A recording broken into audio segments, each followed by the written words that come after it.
Penuntut Perhimpunan Kusut muka surat 8. Kita dah masuk pada bahagian air itu sebenarnya lebih tepat hukum air jadi hukum air yang pertama air mutlak kita dah bahaskan.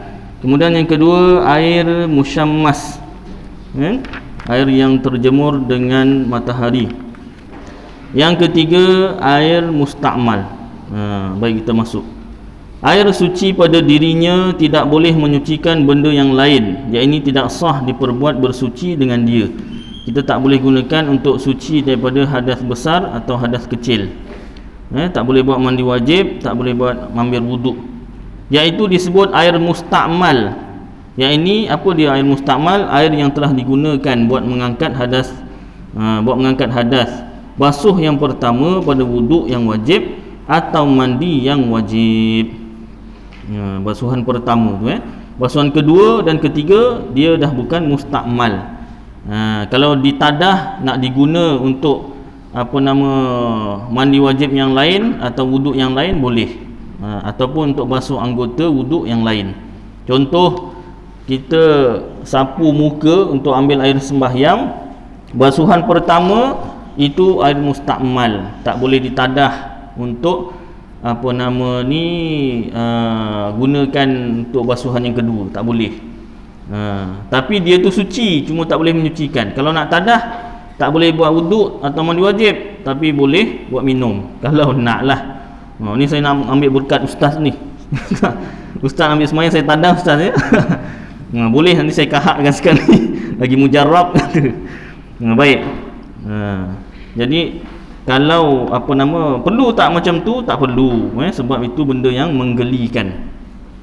Menggelikan. Kecuali kalau orang yang memang susah, air secawan ni ustaz, ataupun satu gayung ni, inilah buat ambil wuduk, inilah juga air buat minum. Macam mana tu? Alah, kan ustaz kan dah belajar, ustaz dah kan terangkan. Jadi basuhan pertama, bukan basuhan pertama wuduk, mandi wajib tu saya tadah. Buat minum. Tapi saya tak terus minum lah ustaz, saya panaskan dulu ke apa kan, kalau orang yang betul-betul susah lah. Tapi insya-Allah mudah-mudahan kampung Sinaran Baru ni dan Malaysia insya-Allah taklah sampai susah macam tu. Baik. Demikian juga sambung demikian juga air yang telah digunakan buat membasuh benda yang kena najis, selain ambil wuduk dengan mandi wajib. Tadi dah habis belum contohnya, saya habiskan sikit. Basuhan pertama itu dah mustakmal. Basuhan yang kedua, guna air baru, tak boleh guna air yang tadah tadi kalau ditadah. Basuhan yang muka yang kedua itu kalau ditadah itu bukan air mustakmal, sebab dia dah bukan basuhan wajib, dia basuhan sunat. Wuduk wajib basuh satu kali, sampai 3 kali itu sunat. Lebih makruh. Kalau tak confirm, ambil yang confirm. Maksudnya ni dah 3 ke 4 Entah dia entah kuliah tadi apa dia ingat agaknya, buat lawak apa agaknya, tahu bahak guling-guling, jadi ambil sembahyang isyak dah 3 kali. 3 kali ke 4 aku ni teringat-ingat dah lupa. Jadi ambil yang yakin. Yang yakin apa? 3. Kalau 2 kali ke 3 ambil 2. Kalau 1 ke 2 ambil 1.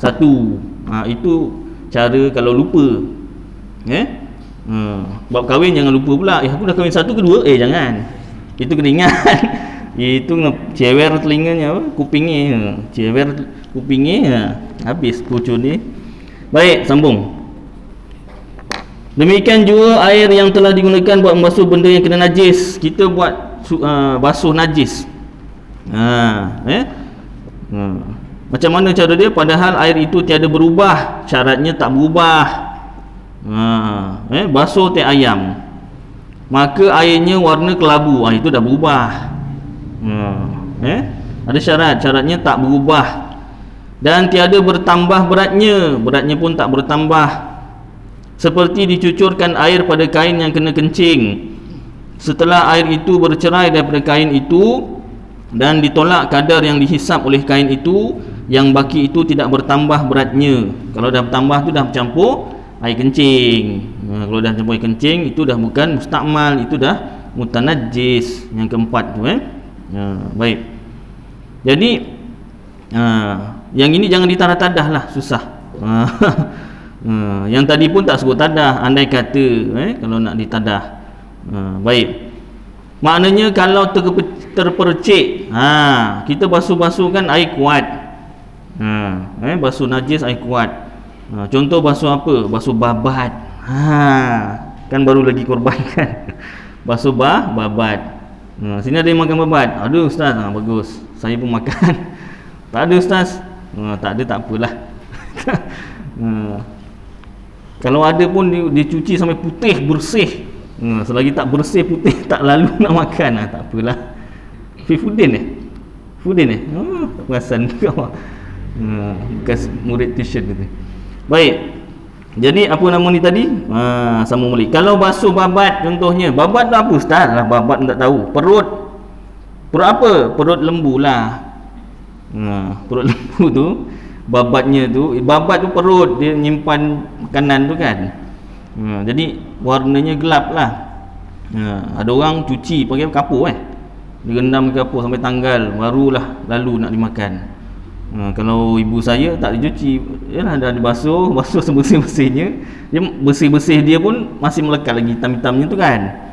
Itu yang sedap kata ibu saya. Mencoba, itu yang enak tu.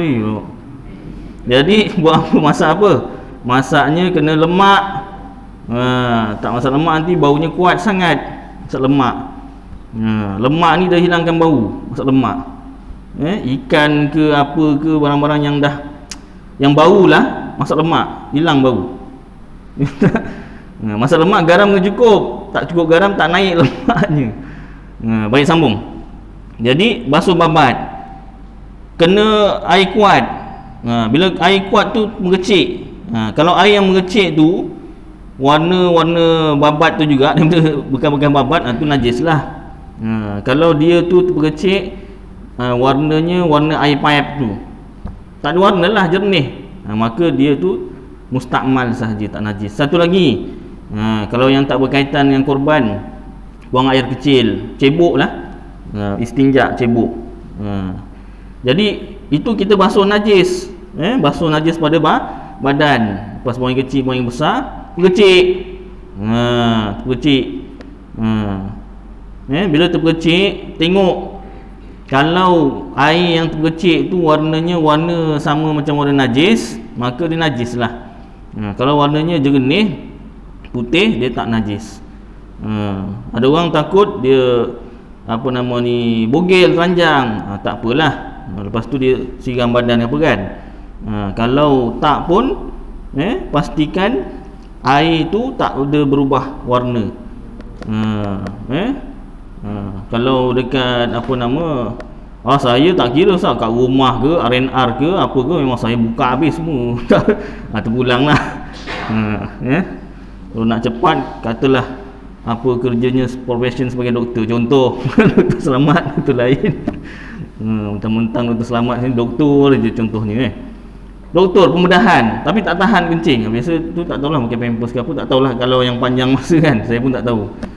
Kalau nak kencing juga ni boleh ni, tunggu sekejap, tahan sekejap, buang air kecil kan. Itu tak lama-lama. Lama nyawanya putus nanti. Itu kan bab sembahyang lagi masuk kan, nantilah. Jadi kalau nak buang air kecil tak perlu buka semua pun tak apa, tetapi jaga-jaga airnya tu yang cebok jangan sampai berubah warna lah. Kalau berubah warna tu maknanya dah mutanajis. Jadi hati-hatilah, jangan kecepah-kecepuh. Hati-hati. Hati-hati. Baik, sambung. Termasuk dalam golongan air mustakmal, air yang berubah salah satu daripada tiga sifat. Bahu ni bau, rasa dan warna, dengan sebab bercampur dengan cecair atau serbuk yang mukhalid. Mukhalid yang suci. Banyak berubahnya sehingga jadi bukan macam air, yang ini tidak dinamakan air lagi. Sama ada berubah itu nampak, dilihat atau dirasa, yakni hissi, seperti sirap kopi, susu dan lain-lain. Atau tidak nampak, satu nampak, ya, yang kedua tak nampak, cuma pada takdir sahaja, seperti bercampur dengan air mawar. Air mawar ni dia warna putih, warna putih, anak-anak yang tak tahu, air mawar tu warna putih, cuma dia bau wangi. Yang sudah hilang baunya, dah lah warna putih, lepas tu dah hilang bau pula, dah lama lah air mawar tu, terbiar ke apa kan, ataupun dalam botol tapi dah lama sangat hilang bau. Dan air mustakmal, campur dengan air mustakmal pun boleh jadi mustakmal juga. Maka air ini hukumnya sama macam air mustakmal dari segi tak sah dibuat bersuci dengan dia.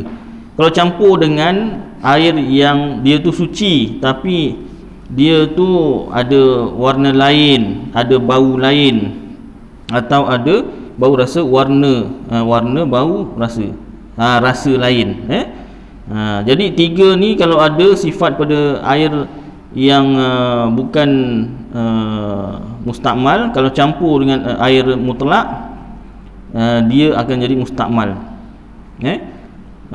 Jadi kalau kita buat contoh macam minggu lepas saya sebut, air basuhan mandi wajib, satu orang mayat dimandikan, lalu basuhan pertama adalah bekas air mustakmal, basuh pula pakai gayung dululah. Sekarang biasa pakai getah pipe lah kan. Tak tahu kalau ada yang pakai gayung lagi kan. Pakai gayung, bila pakai gayung tersentuh sikit badan mayat yang sudah terkena, yang sudah ada air mustakmal tu, maka dicepuh air dalam baldi atau besin besar atau tong besar, tong drum contohnya. Jadi air mustakmal yang melekat pada gayung tu tadi, dia bercampur dengan air mutlak.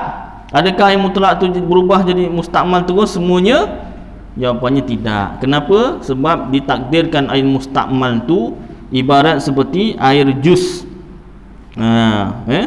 Sama ada jus oren ke, jus sirap ke, ditakdirkan seperti air jus, bukan ibu jus, air jus. Maknanya kita dah letak ibu oren, letak air sedia untuk diminum, itu jus oren. Katalah air tu mustakmal tu ditakdirkan seperti air oren. Kita letak air oren kat pinggan, kita ambil gayung, kita lekatkan gayung tu tadi dekat pinggan yang ada jus oren tu. Kemudian kita masukkan dekat tong air yang air mutlak tu tadi. Berubah tak warna? Tak berubah. Saya tak percaya Ustaz, saya kena buat eksperimen. Buat, beri rumah buat video, minggu depan tunjuk saya. Ada satu kuliah dekat desa Tebrau kalau tak silap. Saya bawakan cawan, saya bawakan sudu, saya bawakan pemicit tu yang macam tu kan, ada getahnya tu ujung tu kan, jadi setitik-setitik tu kan. Jadi saya test, ini cawan tuan-tuan, saya dah test, ini cawan ni ada, katalah penuh lah, cawan tu penuh. Jadi saya titikkan, satu, berubah tak warna tuan-tuan? Tak. Dua, tak. Dua, tiga, empat, sampai berapa titik baru berubah. Maknanya kena banyak titik baru berubah air tu. Itu satu cawan tu pun nak berubah lebih 10 titik barulah dia berubah warna lah. Kalau satu tong drum tu berapa puluh titik kan. Jadi setakat air melekat pada gayung tu tak merubah air mutlak tadi menjadi mustakmal kerana bilangannya terlalu sedikit. Baik. Sebaliknya, jika bercampur dengan sesuatu benda yang suci itu sedikit dan berubahnya sedikit, tidak hilang nama air, seperti bercampur dengan cecair yang sama sifatnya dengan air, maka air ini masih suci lagi menyucikan yang lain. Kalau berubah sikit pun masih lagi mutlak. Baik. Ditambahkan kat situ, pada pendapat saya, pendapat siapa? Pengarang kitab Al-Haji Abdul Ghani bin Al-Haji Yahya, dah meninggal lah orangnya. Pada pendapat saya, air pipe yang kita gunakan sekarang yang mana telah bercampur dengan klorin termasuk dalam golongan air ini. Air pipe yang kita pakai ni dah bercampur klorin. Tu sebab kadang-kadang terasa klorinnya macam terbanyak agaknya, tak ikut sukatan ke apa, tak tahulah. Baik, kalau tak campur klorin dia warna dia keruh. Tak percaya pergi tempat tadahan air tu kan, empangan. Tengok warnanya macam air sungai lah, macam air tasik. dia tak berapa jernih lah. Campur klorin tu baru jernih. Dan satu lagi tujuan dia untuk bunuh kuman sikit lah. Baik. Jadi maknanya air paip mutlak ke mustakmal? Mutlak. Ni ayatnya tadi, berubahnya sedikit atau tidak hilang nama air. Macam air paip berubah juga daripada warna asal dia, tapi sedikit. Maka dia masih lagi air mutlak, suci dan menyucikan. Boleh pakai air paip.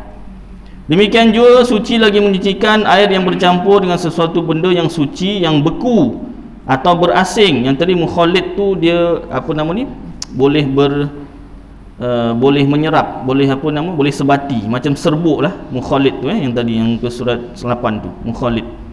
Siapa ada pen pensel boleh tulis. Tak ada tak apalah, ingat aja. Nanti minggu depan saya tanya boleh jawab. Hadiah tu Ustaz, hadiah. Kalau ada hadiah boleh saya jawab Ustaz, tak ada saya tak jawab. Tak apalah. Baik. Mujawir, kalau campur dengan yang mujawir ni dia tak boleh sebati. Seperti gaharu. Gaharu tu apa? Kayu. Macam mana pantunnya tu? Sudah gaharu cendana pula. Sudah tahu bertanya pula. Gaharu tu nama kayu. Kayunya bau wangi. Dia tu kayu hutan. Tapi dek kerana bau wangi lebih mahalnya daripada emas. Ya Ustaz? Iyalah kalau ikut gram lah. 1 gram dia tu 1 gram emas. Emas dah naik harga kan? Ni gaharu tak tahu naik ke tak. Baik. Dan minyak makan dan sebagainya. Minyak makan, campur minyak makan, sah. Dia termasuk minyak ni, minyak wangi. Dia tu kalau bercampur dia tu berpisah. Dia tak sebati. Jadi sah. Kita ambil air sembahyang kalau ada anggota wuduk yang disapu minyak wangi, sah. Tak ada masalah. Tapi kalau kita tengok dia mikroskop Ustaz, minyak ni dia menghalang air daripada sampai kepada anggota wuduk Ustaz. Cuba Ustaz tengok, saya bawa mikroskop minggu depan ya. Mikroskop. Tengok. Kan? Dia tunjukkan tangan dia yang kena minyak wangi tu, sapu selit. Okey, baik Ustaz tengok saya titikkan air. Nampak? Tengok dekat mikroskop kan. Berapa orang yang ada mikroskop? Entah, ini pun saya pinjam sekolah. Pinjam sekolah. Jadi awak pun tak ada, saya pun tak ada. Jadi jawapannya, agama Islam ni memudahkan umatnya. Benda yang seni-seni, yang terlalu halus, yang perlukan mikroskop untuk melihatnya, tak boleh diambil kira. Yang nak diambil kira tu dengan mata, mata kasar. Jadi semua orang tak perlu, orang Islam setiap seorang tak perlu beli mikroskop untuk melihat, untuk mengkaji sebegitu rupa. Jadi kalau ada minyak wangi dibenarkan dalam Islam, ambil air sembahyang sah juga. Baik. Kalau dai rambut Ustaz, tu nanti. Ustaz ni saya nanti dan nanti lupa, nanti lupa. Dai rambut nantilah lain kali. Dai rambut tu lain, dia tak sama minyak. Dai rambut tu dia melekat. Dai rambut. Tapi nanti bab wuduk nanti ada cerita. Biasa pakai dai rambut kat mana? Kepala. Yang didai tu apa? Kepala ke rambut? Rambut. Nanti ada ceritanya. Yang nak dibasuh kepala tu yang rukun wuduk tu, basuh kepala tu sebahagian ke semua? Kan? Nanti ada ceritanya. Baik. Jadi nantikan ceritanya macam cerita TV juga akan datang, episod akan datang. Dia sebelum bersambung tu ada suspend, lepas suspend tu ada episod akan datang sikit-sikit. Barulah orang nak tengok kan. Baik, sambung. Seperti itu juga air yang berubah sebab bercampur dengan sesuatu benda yang tak dapat dielak daripadanya, seperti tanah. Macam tadi campur kayu gaharu dengan minyak, dia masih suci lagi menyucikan. Begitu juga kalau campur dengan benda yang tak boleh dielak, contohnya tanah, lumut, dan tempat ia bertakung dan mengalir, dan juga berubah dengan sebab lama bertakung, tak menjadikan dia tu mustakmal, dia masih lagi mutlak. Baik, hukum air yang keempat, air yang kena najis disebut mutanajjis. Mutanajjis. Sabdunya pada jim. Jangan mutan najis. Jimnya tu yang disabdukan mutanajjis. Tak payahlah sebut ramai-ramai dekat sekolah. Sebut ramai-ramai mutanajjis. Tak payahlah Baik, iaitu air yang termasuk atau jatuh ke dalamnya najis atau sesuatu yang kena najis. Najis masuk ataupun sesuatu dia betul bukan najis tapi dia tu dah kena najis masuk. Padahal air itu tak sampai 2 kullah. Asalnya bahasa Arab kullah, kullatun. Orang Melayu ambil jadi kolah. Lebih kurang 13 tin minyak tanah. Sekarang orang tak pakai minyak tanah. Kalau yang apa nama ni yang lama-lama tahulah tin minyak tanah tu kan, besar tu lah. Tin minyak tanah. Pergi kedai runcit beli minyak tanah berapa sebotol masuk dalam plastik. Tak? Kalau sekarang guna tak? Sekarang macam tak guna, tapi kalau time raya mungkin guna untuk pelita lampu raya. Itu pun dah tak semua tempat lah pakai lampu raya. Tak ada lah. Ada juga Baik, 13 tin minyak tanah. Tu nak senang diukur, 13 tin minyak tanah. Atau kalau ukuran moden 230 liter. Kalau air botol yang tu 500 ml kan. Kalau yang besar 1.5 liter kan. Kalikanlah, dapatkan berapa botol tu nak dapatkan 230 liter. Sama ada berubah atau tidak, air ini tidak suci dan tidak menyucikan benda yang lain. Jadi hukum yang pertama, air mutlak kurang 2 kullah, masuk najis atau benda kena najis, berubah ke tak berubah, air itu najis semuanya. Itu hukum pertama, formula pertama pegang. Tidak termasuk dalam golongan ini jika terjatuh ke dalam air itu najis yang dikecualikan. Ada najis yang dikecualikan. Najis tapi dikecualikan, maknanya dikira air tu tak najis, tak mutanajis. Contoh, umpama bangkai binatang yang tiada berdarah mengalir ketika dikoyakkan. Contoh seperti lalat, kumbang, kala tu apa? Kala jengking lah, lipas, cicak dan sebagainya. Syaratnya bukan dicampak. Syaratnya dia yang mencampakkan diri dia ataupun dia tercampak dengan perbuatan dan tiada mengubahkan air itu. Yang pertama, lalat, kumbang, kala, lipas, cicak ni tak dikira air tu mutanajis kalau dia tu masuk sendiri. Kalau kita yang campak, dia jadi mutanajis. Yang kedua, tiada mengubahkan air itu, tak berubah bau, warna dan rasa. Contoh kalau lipas berubah tak bau, tengoklah. Lipas tu memang bau, campak dalam air yang kurang 2 kullah. Berubah tak bau? Kalau berubah, najislah, mutanajis air tu. Kalau tak berubah, boleh pakai. Gelilah Ustaz, geli dah lah, buang. Demikian juga tiada dihukumkan najis air atau benda-benda yang cair dengan sebab masuk najis yang halus yang tiada nampak dilihat oleh mata yang sederhana, sekalipun daripada najis mughallazah. Tak dihukumkan air itu tak dihukumkan najis air atau benda-benda yang cair. Bukan air saja, benda-benda yang cair. Contoh apa? Contohnya kuah ke, apa-apa yang cair lah, sebab masuk najis yang halus yang tiada nampak oleh mata sederhana, sekalipun dia najis mughallazah. Jadi dalam kes ni ceritanya iaitu makanan yang ada termasuk padanya zarah-zarah ataupun bahan-bahan yang daripada najis mughallazah. Contoh apa? Babi anjing lah mughallazah, atau yang beranak daripada keduanya. Air atau benda-benda cair, benda tu halus tak nampak, pakai mikroskop baru nampak. Jadi tidak dihukumkan najis. Air atau benda-benda yang cair, ya. Adapun air yang banyak, yakni 2 kullah, ni tadi semua ceritanya kurang 2 kullah. Adapun air yang banyak, yakni 2 kullah atau lebih, 2 kullah tu dah kira banyak. Apatah lagi kalau ada masjid-masjid atau surau yang kullahnya besar tu kan, itu dah lebih lagi. Tidak jadi mutanajis dengan sebab masuk ke dalamnya benda yang najis, melainkan jika berubah bau, rasa dan warna. Kalau 2 kullah tu tak berubah, dia punya hukum dia tetap air mutlak.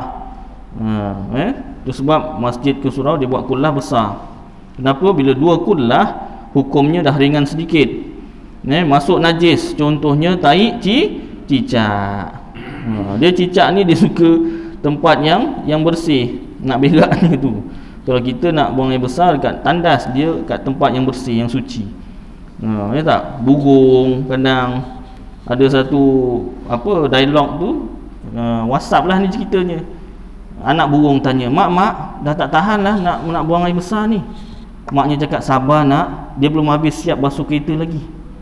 Tunggu kejap, nanti dia habis basuh kereta barulah kau lepaskan. Sabar je lah. Siapa yang buat agaknya. Tapi betul juga, kadang masa sebelum basuh tu tak ada pun, dah basuh tu, ni apa benda putih ni, macam sabun kata. Itu ditepek je, dah siap basuh pula tu. Jadi lepas basuh kereta jangan parking bawah pokok. Baik. Jadi kalau masuk benda najis, airnya 2 kullah, tak najis, tak jadi mutanajis, kecuali berubah bau, rasa dan warna. Baik. Yang dikatakan air 2 kullah itu ialah sebanyak lebih kurang 52 gallon. Itu dia tambahkan lagi, kalau kira gallon, 52 gallon, atau 13 tin minyak tanah, atau 230 liter. Tak besar sangat, 230 liter. Atau jika dalam sebuah tangki 4 persegi, luasnya 23 inci lebar, 23 inci dalam, atau jika dalam sebuah tangki bulat, lebarnya 19 inci dan dalamnya 46 inci lebih kurang. Itu ukuran-ukuran kullah. Jadi biarlah lebih, jangan tepat-tepat. Baik, habis tentang air. Kita masuk najis dan cara menyucinya. Itu alat untuk kita menyucikan najis, iaitu air mutlak. Air mutlak. Air mustakmal tak boleh buat suci. Dia tu suci tapi tak boleh menyucikan. Musyammas boleh menyucikan tapi makruh. Mutanajis tak boleh menyucikan. Baik. Najis dan cara menyucinya. Tiap-tiap benda yang cair atau lembut keluar daripada dubur atau kubul. Kubul tu apa? Kubul tu kemaluan depan, dubur kemaluan belakang. Tiap-tiap benda yang cair, maknanya cair lah, atau lembut, dia bukan cecair tapi lembut, keluar daripada dubur atau kubul, kemaluan depan atau belakang, hukumnya najis. Hukumnya najis. Baik, satu nota kakinya situ, sandarannya hadis diriwayatkan oleh Bukhari. Innahu sallallahu alaihi wasallam lama ji'a lahu bihajaraini wa rawthatin liyastanjiya biha akhadhal hajaraini wa raddar rawsata wa qala hadza raqsun. Artinya lebih kurang, satu masa sahabat membawakan 2 butir batu dan sebuku tahi kering, tahi unta kering untuk baginda beristinja, cebok dengannya. Baginda ambil batu itu dan menolak tahi kering itu seraya bersabda, ini adalah najis. Satu hadis lagi, Nabi lalu atas 2 kubur, sabdanya, innahuma yu'azzabani wa ma yu'azzabani fi kabirin amma haza fakana la yastanzihu min baulihi wa amma haza fakana yamshi bin namimati. Artinya lebih kurang, pada suatu masa baginda pernah lalu di 2 pusara, 2 kubur. Ketika itu bersabda, sesungguhnya kedua-dua si mati dalam kubur ini kena azab. Pengazaban ini bukanlah kerana dosa besar, Yang satu ini ialah kerana ianya tidak membersihkan diri dari kencingnya, tak cebok. Dan yang satu lagi selalu acum mengacum. Benda tu Ustaz, bersin ke? Bukan. Acum bersin pula. Habis bunyi kan bersin kan acum kan. Mengadu domba. Apa pula mengadu domba Ustaz? Mengumpat. Apa tu Ustaz mengumpat? Membawang lah. Oh, membawang. Jauh betul kataan nak dipahamkan. Daripada acum-ngacum, mengadu domba, mengumpat, membawang, baru faham. Oh, membawang. Membawang tu nampaknya macam tak berdosa. Kenapa jadi membawang Ustaz? Ini isteri saya katalah. Dia jadi membawang ni asalnya macam ni. Biasa yang bercakap cerita pasal orang ni, biasanya orang-orang yang tengah memotong bawang kenduri kahwin. Bukan kenduri kahwin ajalah. Apa kenduri. Kampung mana tak tahu, kampung lain. Yang penting bukan kampung Sinaran Baru. Kampung Sinaran lama agaknya. Ada ke? Tak ada kan? Nasib baik tak ada. Kalau ada, marah kampung Sinaran lama. Baik. Jadi daripada situlah istilah tu membawang. Bukannya sepatutnya membawang tu mengupik kulit bawang atau memotong bawang. Dah membawang jadi mengumpat rupanya. Jadi apa hukum membawang? Kalau membawang tu potong bawang tak ada masalah, harus hukumnya dibolehkan.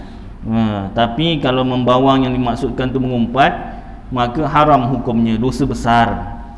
Ya, dalam kitab-kitab tasawuf, contoh kitab Sirrus Salikin, mengumpatnya apa? Cerita keburukan orang lain yang orang tu tak suka kita cerita. Tapi benda tu memang betul dia buat. Memang betul dia buat. Kita nampak dengan mata kepala kita sendiri. Wah, mata kepala. Kau nak tahu si A tu gini-gini contohnya. Itu kira tak ni sangat. Dia bawang, ya Allah, cerita memang bawang. Membawang ni tadi cerita. Baik. Jadi dah tahu membawang tu mengumpat. Dalam kitab-kitab tasawuf, contohnya kitab Sirrus Salikin, yang namanya mengumpat ini dosa besar. Mengumpat ni apa? Iaitu cerita keburukan orang lain yang orang lain tak suka kita cerita kat orang lain. Dan perkara tu memang dia buat, memang confirm, kita nampak dengan mata kepala kita, mata kepala tengkorak kita sendiri. Tambah siap rakam sekali contoh. Jadi itu mengumpat, berdosa besar. Kalau kita cerita benda yang kita pun tak confirm, main agak-agak. Kau nak tahu si A tu, agaknya lah ni, aku agak je. Dia boleh agak tu. Dia boleh ngagak, maknanya tak confirm benda tu orang tu buat. Itu dah bukan mengumpat lagi. Itu dah namanya fitnah. Lebih besar dosanya lagi. Jadi hati-hati. Jangan mentang kata ditukar istilah membawang, kita pun sedap membawang. Wah, sedapnya cerita buruk orang, sedap lah. Pasal apa sedap? Pasal ada hadis Rasulullah kan. Mengumpat ni seperti makan daging saudara yang diumpat tu mentah-mentah. Ya tak? Jadi lepas ni kalau kita nak berhenti daripada mengumpat, cuba beli daging mentah. Basuh-basuh lah, tak apa, tak kisah basuh. Dah basuh, jangan masak, makan. Lihat Ustaz, pasal lihat, ingat pasal geli. Kalau tak lihat boleh makan lah. Saya makan je. Wah, ini memang tak boleh ni. Tak boleh buat contoh. Ibaratnya macam tu, makan mentah-mentah daging saudara kita, bukan daging lembu, daging saudara kita tu. Jadi hati-hati. Melainkan ada dalam kitab Sirrus Salikin, ada mengumpat ni asal hukumnya haram, dosa besar. Tapi ada ketika wajib. Ustaz, minggu depan bawa Ustaz. Saya ni mulut saya dah tak boleh. Memang nak membawang aja, menggigil kalau tak membawang. Boleh nanti saya bawakan saya sekala, ya tak? Kitab tasawuf sikit lah. Buat betul. Kan nanti kuliah tasawuf pula. Baik. Ada ketika sunat. Contoh Ustaz sunat. Contoh. Nantilah saya bawa kitabnya, dia panjang ceritanya. Begitu juga bohong. Bohong tu hukumnya haram, berdosa besar. Bohong. Tapi ada ketika sunat membohong. Ada juga Ustaz, saya ingatkan cerita Ramli main-main, bohong sunat. Bukan sunat, harus, minta maaf, harus dibenarkan. Iaitu ketika ni saya buka sikit je lah iaitu kalau orang ada 4 isteri. Walah, kalau tak 4 tak boleh Ustaz. Ni tak, dia tak jadi, dia nampak orang isteri je. Kalau macam tu saya nak bohong sunat nak kena tambah isteri Ustaz. Ini ceritanya macam tu lah. Tapi jangan pula Ustaz Aidil ajar gini suruh tambah bini kata. Bang apa Ustaz Aidil ajar? Inilah ceritanya. Tambah bini. Kalau ada orang ada 4 isteri, dia dibenarkan membohongi isterinya. Maaf tuan ni dari kitab, nanti saya bawakan. Ustaz ni betul ke ni? Ya, nanti saya bawakan. Bohong pada isterinya yang lain, bohong pada isterinya, setiap seorang tu dia kata apa? Dia jumpa isteri yang pertama, awaklah isteri yang paling saya sayang. Jumpa isteri yang kedua, awaklah isteri yang saya paling sayang. Jumpa isteri ketiga sama juga, malah nak ulang. Yang keempat pun sama. Semua sekali yang paling disayang mana? Satu. Itu setiap seorang rahsia. Dia jangan cerita pula, dia jangan rapat sangat. Rapat sangat cerita tu kan, dah pecah temelang tu, dah habis tu yang dikata kena pandai temberang. Tapi itu satulah perkara dalam kitab. Maknanya asal hukumnya bohong tu berdosa. Begitu juga namimah tadi iaitu mengadu domba, mengumpat elakkan. Baik. Sambung hukumnya najis, melainkan mani. Tiap-tiap benda yang cair atau lembut keluar daripada dubur kemaluan belakang atau kubul kemaluan depan, hukumnya najis. Melainkan mani. Nombor 2 situ nota kakinya, sandarannya hadis Aisyah. Baca nama isteri Rasulullah ni, ain alif di atas a, hamzah di bawah i, sya di atas sya, ta di atas ta, a i syata.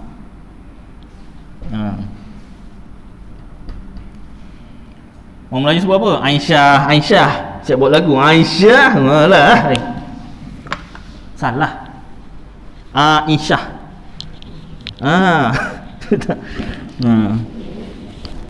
Aisyah. Itu sebutannya betul. Itu sebutannya betul. Alah Ustaz, sebutan je. Ya, dalam Islam sebutan pun kalau salah tetap salah lah. Baik.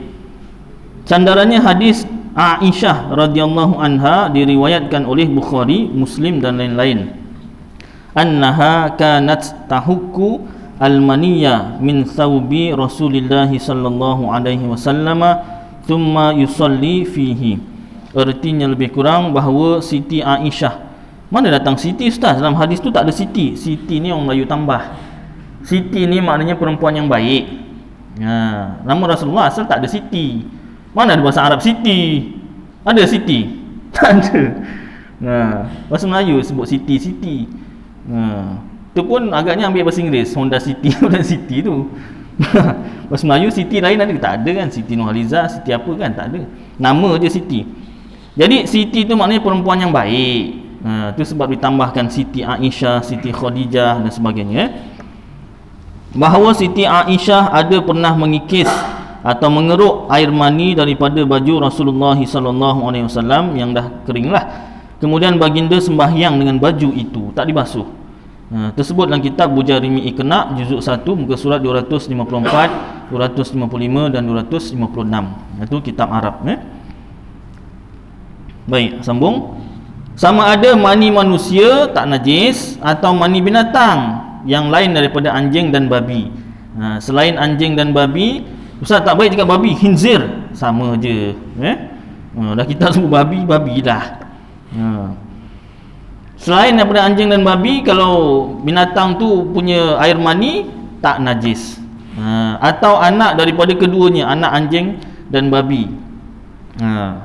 Macam mana tu Ustaz? Sama ada anjing kahwin dengan babi atau anjing kahwin dengan kambing, ataupun babi kahwin dengan anjing. Contoh, babi kahwin dengan kambing. Contoh, hidup ke Ustaz? Entahlah, tak pernah dites orang. andai katalah dikahwinkan. Dia dalam kurungan anjing berkelamin dengan babi, contoh. Nanti kalau dia kahwin sama dia, atau anak salah satu daripada keduanya dengan binatang yang lain, sekalipun yang suci anak kacukan. Sebab dua binatang ni, anjing dan babi, memang najis segala daripada ujung rambut sampai ujung kaki, segala perkaranya. Tidaklah termasuk dalam hukum najis jika benda yang keluar itu keras. Benda keras dia tak dikira najis. Contoh seperti biji-bijian, sekiranya ditanam ia tumbuh. Ada ustaz, contoh kopi tahi musang. Orang panggil kopi musang kopi tahi musang lah, memang disebut tahi musang. Nama pun memang sebut kopi tahi musang. Tak tahulah memang betul apa biji kopi tu ditelan musang tu keluarkan ke daripada dubur ataupun tidak. Ya betul kata doktor. Sudah diuji secara klinikal. Doktor Selamat kata betul. Jadi boleh ke ustaz? Boleh. Tak najis. Tapi bersihkanlah. Jangan tengok begitu dia baru ambil terus buat kopi. Tak boleh. Bersihkanlah. Geli tu ustaz, geli jangan minum. Baik. Sambung seperti biji-bijian. Sekiranya ditanam ia tumbuh. Demikian juga cacing, hukumnya tiada najis, cuma kena najis sahaja, mutanajis. Boleh dibersihkan dengan dicuci, tetapi batu yang keluar daripada seseorang yang disebut sakit karang, batu karang, itu najis. Kenapa? Kerana ia terkumpul daripada air kencing. Sebab orang kata jangan tahan kencing, ya tak? Nak dikencing, pergi kencing, ya tak? Jangan tahan-tahan. Itu sebab kalau macam bapak mertua saya sendiri pun dah sampai masa dia dah umur 60 lebih, dah pencen kan. Jadi sekejap-sekejap nak kencing, sekejap kencing. Kalau bawa berjalan tu dia malas nak berjalan sangat. Pasal apa? Nanti kan susah nak sekejap nak berhenti kan. Itu jangan ditahan-tahan. Itu dah memang masa tak boleh tahan kencing lah. Kalau kita boleh tahan pun jangan tahan. Buang yang kecil. Kalau cikgu-cikgu anak murid tu nak kencing aja. Kalau budak yang sama tak boleh lah. Ini budak ni tak nak belajar ni. Jajak kena ingat cikgu. Kena ingat lah tulis nama. Si A dah kencing, jangan bagi kencing lagi. Baik. Manakala benda yang keluar manakala benda yang keluar dari lubang yang lain daripada kubul dan dubur, hukumnya suci. Lubang apa? Lubang hidung, mulut, telinga, hukumnya suci. Melainkan muntah dan air liur basi. Kenapa disebut basi? Sebab air liur ada yang basi, ada yang tak basi. Oh ya ke? Ingat kan memang saja nama dia ada. Kitab ada sebut ni. Tahu juga, kena tahu ni. Air liur yang kita biasa ni, kita bercakap keluar air liur, tak bercakap pun keluar air liur juga kan. Itu air liur tu tak najis, macam kat depan dah disebutkan. Muka surat 6 tu kan. Seperti air ludah. Dia tu tak najis. Dia tu cuma kotoran sahaja. Tetapi air liur basi ini maknanya yang keluar dari dalam tembuni makanan tu, perut lah, dan warnanya kuning dan baunya busuk, kedua-duanya itu najis. Muntah najis. Muntah baby ustaz, dia muntah susu, apa nama dia panggil? Apa entah, masa kecil dah tak ingat, masa baby tu ingat lah, masa dia baby kan. Dah besar budaknya dah tak ingat apa dah. Muntah susu lah, dia minum susu muntah sikit tu kan. Tak apa nama tu. Tu dah. Gelema macam ikan gelama. Baik. Jadi muntah apa nama, najis. Air liur basi ni air liur yang kita kalau baring, kalau tidur tak pakai bantal. Tak pakai bantal. Bila tak pakai bantal, kepala kita rata, cecair daripada perut tu dia keluar. Tu yang meleleh. Itu yang kuning dan baunya busuk. Geli lah ustaz. Ustaz jangan sebut. Dah hukum kena sebut biar tahu. Tak nak dengar tutup telinga. Ada orang geli. Orang saya rakam kan. Dia dengar bab air liur je terus tutup. Kenapa? Geli. Dah. Macam mana ni cerita hukum ni? Ada orang macam tu, dia tak boleh. Dengar air liur je belum sebut lagi. Baik. Jadi yang namanya air liur basi tu kalau kita tidur tak pakai bantal. Kalau pakai bantal, insya-Allah dia tak keluar lah. Kalau keluar juga tak tahulah, mungkin banyak sangat makan ke apa kan. Dah penuh sangat. Ciri-cirinya warna kuning, baunya busuk. Itu air liubasi. Baik. Itu najis. Benda-benda lain yang najis. Najis lain ada banyak, bagaimana berikut. Darah najis, nanah najis, danur. Danur ni macam nanah juga ya. Apa dia? Lebih kurang Susu binatang yang tak boleh dimakan. Binatang yang tak boleh dimakan tu najis susu dia. Contoh kucing kan tak boleh dimakan. Kucing boleh makan tak? Kucing boleh makan. Tadi kata tak boleh makan. Tak boleh dimakan. Kucing boleh makan tak? Kucing boleh makan, dia ada mulut, dia boleh makan. Kucing tak boleh dimakan. Ini bahasa je lah, permainan bahasa je lah. Pening ustaz ni. Permainan bahasa je. Kucing boleh makan. Makna kucing tu dia boleh makan, dia ada mulut. Tapi dia tu tak boleh dimakan. Kita tak boleh makan dia lah. Baik, susu kucing tu najis. Arak najis. Tiap-tiap benda yang cair. Baik ustaz, arak najis. Saya nak tanya, kalau alkohol? Jawab ustaz. Gitu. Contoh Jadi alkohol yang saya belajar, alkohol ini tak ada dalam kitab, tapi dia itu adalah bahan-bahan daripada arak, benda-benda yang membentuk arak. Maknanya dalam arak tu ada alkohol. Tapi kalau alkohol saja, dia tu tak dinamakan arak. Macam dalam apa nama ni, air urin, dia ada gula, dia ada air H2O. Gula tak tahu apa formula dia, H2O je tahu air. Lagi apa, ada bahan tu bahan ni, dia tu campuran, barulah jadi air urin. Kalau arak ni dia campuran, salah satunya alkohol. Bahasa Arab ke Ustaz alkohol? Ada tak. Mentang-mentang ada bahasa Arab aja, tak. Di bahasa Inggeris, bahasa Parsi ke apa kan. Jadi alkohol ini dia satu bahan daripada arak, tapi dia tu bukan arak. Maknanya kalau alkohol itu kena pada badan kita, dia tu tak najis. Yang najis tu arak. Contoh minyak kapak. Minyak kapak dalam dia ada kawan-kawan alkohol, metanol, apa ol belakang lah. Tanya doktor lah, bahan kimia itu kan. Ataupun minyak wangi yang ada alkohol, itu dibenarkan. Zaman PKP lagi apa dia, sanitizer. Malah kalau tak ada alkohol tak berkesan sanitizer. Mesti ada 75%, 74 pun tak berkesan. Tak? Macam mana? Ustaz nak kuliah kena basuh tangan, bukan kitab lah tu. Imam pun kena basuh. Sanitizer. Jadi macam mana? Itu hukumnya alkohol tu tidak najis. Yang namanya najis tu arak tu sendiri. Baik. Habis dulu kecoh tu minyak wangi yang ada alkohol haram. Yalah, kita tak belajar mendalam, kita pun tak tahu. Rupanya minyak wangi tersebut boleh digunakan. Dia bukan najis. Tiap-tiap benda yang cair, memabukkan, yang ini tidak beku atau keras, yang memabukkan, itu adalah najis. Contoh apa? Dadah lah. Yang cair memabukkan. Kecuali untuk perubatan. Selamat, doktor selamat. Kecuali perubatan. Contoh apa? Bius. Bius tu mabuk.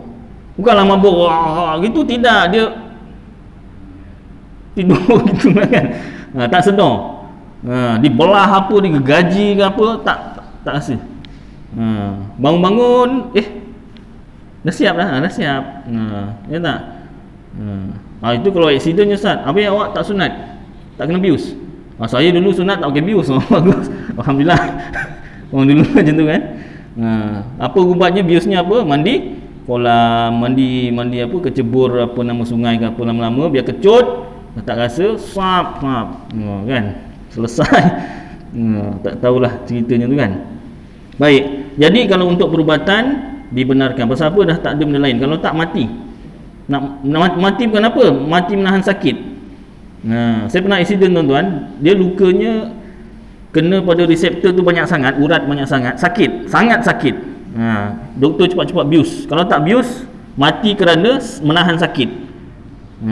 Dia darah tak keluar banyak sangat, tapi kena urat banyak. Baik. Jadi benda yang memabukkan asalnya dia tu najis, tapi kalau untuk perubatan dibenarkan. Anjing najis, babi kacukannya najis, dan segala bangkai semuanya najis kecuali bangkai manusia. Disebutlah ni bangkai manusia, mayat lah. Asal bahasa Arab mayit. Mayat tu orang Melayu sebut mayit bahasa Arab. Kalau cakap orang Arab mayat mayit boleh faham. Bangkai manusia tak najis, ikan tak najis, belalang tak najis. Ikan kita biasa makan, belalang tak najis tak. Minggu depan saya masak belalang Ustaz insya-Allah. Insya-Allah saya tak datang. Pasal apa? Tak biasa makan. Orang Melayu tak biasa makan belalang. Dah macam lipas punya juga. Baik. Jadi manusia, ikan dan belalang dia tak najis. Jadi insya-Allah tuan-tuan, cukuplah kadar ni dah tambah tu. Mudah-mudahan apa yang kita baca bersamanya bermanfaat untuk saya dan tuan-tuan, dapat kita amalkan sampaikan insya-Allah. Aku qauli hadza wa astaghfirullahal azim li wa lakum wa lisairil muslimina wal muslimat wal mu'minina wal mu'minat fastaghfiruh fa ya fawzal mustaghfirin wa ya najatat taibin. Wa sallallahu tabaraka wa ta'ala ala khairi khalqih sayyidina wa maulana Muhammad wa ala alihi wa sahbihi wa baraka wa sallam. Subhana rabbika rabbil izzati amma yasifun wa salamun alal mursalin walhamdulillahi rabbil alamin. Taqabbalallahu minkum.